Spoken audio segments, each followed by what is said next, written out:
Hi all. This is a quick podcast. I wanted to let you know one for the weekend. I am working on a project from the Granny Square that I posted this week, and it is going to be like a fall garment, but it's going to be using the Granny Square from. Can you see that? Yeah, the Granny Square from the pattern from this week. I saw Crystal's short today about getting frustrated over having to work on a pattern and trying to get the pattern right over 2 days. And she admittedly is good at math. I'm not. And that happens to me quite a bit. So if if you are feeling like you can't get a pattern, it's getting really frustrating, you're not alone. We're all subject to these types of days where nothing works. As a matter of fact, this whole bowl full of yarn, except for the actual Granny Square, is gonna have to be frogged because I just worked on it for 2 days and I frogged it and I worked on it and frogged it, and now it's frustration time. I can't get it posted for this week, and that really makes me unhappy because I try to give you some good content twice a week. So if anybody out there is feeling frustrated like Crystal and myself, just know that we're right there with you. And if you ever felt like you're the only person that can't get this pattern or can't get this project done the way you like it, you're not alone. Also, I wanted to bring up this trick. I got these on Prime Day. They're makeup sponges, and I just jammed them over the hook. I just went right over the top of the hook, and at first I started with just one, and then I realized that 2 would fit my hand. So you can see it fits across my hand. And I made them point up so that they are just a little bit more ergonomic. There's more room for my fingers at the tip here to do what I normally do, because I usually manipulate the yarn a lot with my fingernail along the shaft.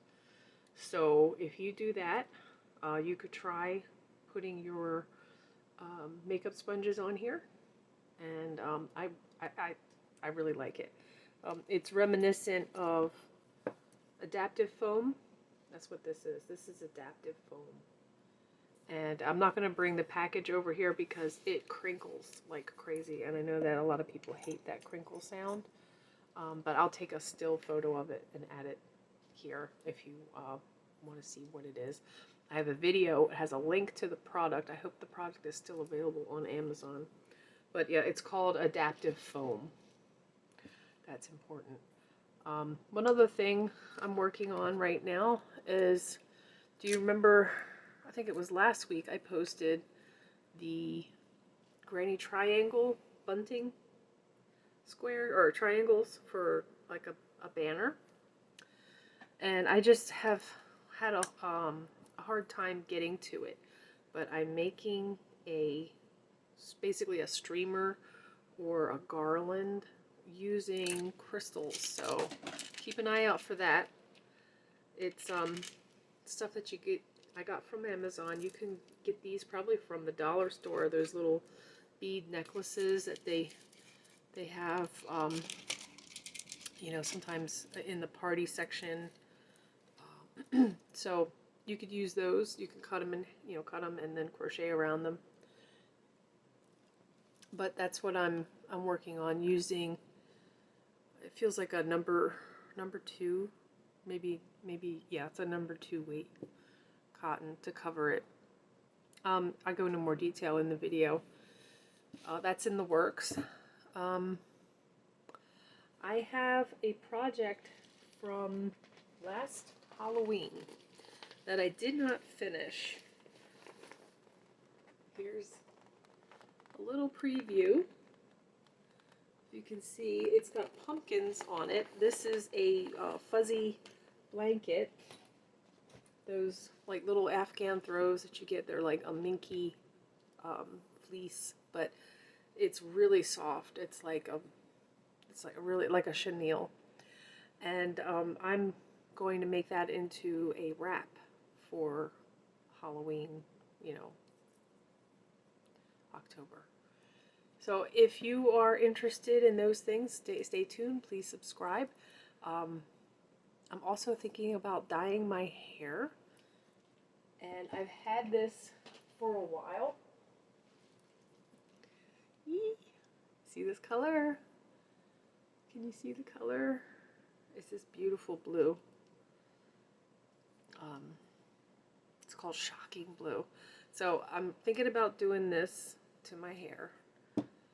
I love dyeing my hair. That's something I've been doing since I was, I want to say, 16, 15.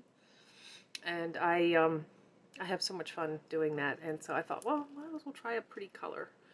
And I like blue. So it's been sitting actually next to my computer for, you know, close to 6 months because I've been on the fence. So let me know if you think I should do it. Just do it and get it over with and see if I like it again. I had blue hair years and years ago when I was in my 20s, and I really enjoyed it. I had a lot of fun with it. I'm thinking about doing it again. So that's fun.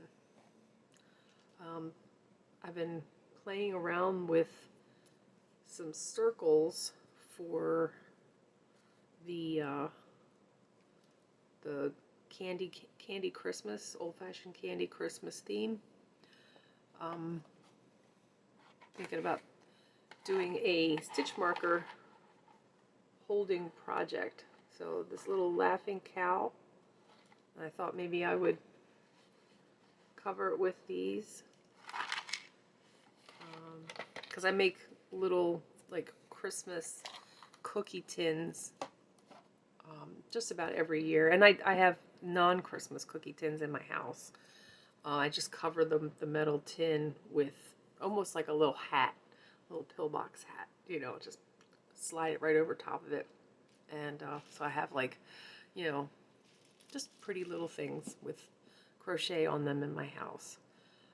And I've given those away as gifts as well. You can either make homemade cookies in those cookie tins, or you can just give them a sealed cookie, you know, a tin of cookies that's sealed from the, you know, the factory manufacturer.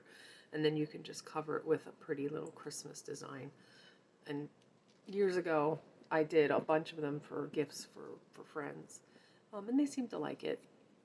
I don't know if I'm going to do that again. I might. That's why I started playing around with this, you know, pretty colored yarn that changes colors. I just wanted to see if they kind of looked like lollipops or little Christmas candy suckers, those little round ones. Working on that, because it's not quite time for Christmas yet. I have some yarn set aside for like pumpkins, and I did a fox hat and a fox bag. I think was it over the summer? I can't remember. It was quite a while ago, but I have a couple other little fox items that I want to make with that really pretty orange yarn. So I have that sitting out. I thought foxes they kind of remind me of the fall when they get, you know, in my neighborhood, they run around in my neighborhood in the fall and the spring. So I guess they have like 2 seasons where they are very active. I'm not sure about that. I don't know that much about foxes, but they are active in the fall and in the spring. We hear them sometimes, and I've seen them quite a bit running around. And I live in the city, so you know, it's just a real treat to see those lovely creatures. And I watch Debs on YouTube. She has this great YouTube channel where she feeds foxes every single night. Every night she's feeding these beautiful foxes. And I love that. I mean, I watch political YouTube channels, but after a while it just fills you up with negativity and anxiety. So I like to watch, you know, cute animal videos and crochet, pretty yarn. So those are the things that I do to unwind. I love to watch animal videos and to crochet.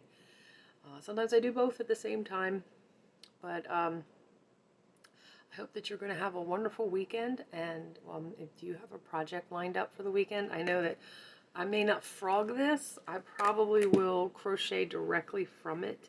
I don't know if you've ever done that. It's kind of like cannibalizing a project where you take, this is where I ended, right here on this part. You see that? This is the loop. This is the last stitch. I can take this part right here because it's almost at the end of the ball, almost, and I can just start crocheting from here, and as I crochet it will unravel.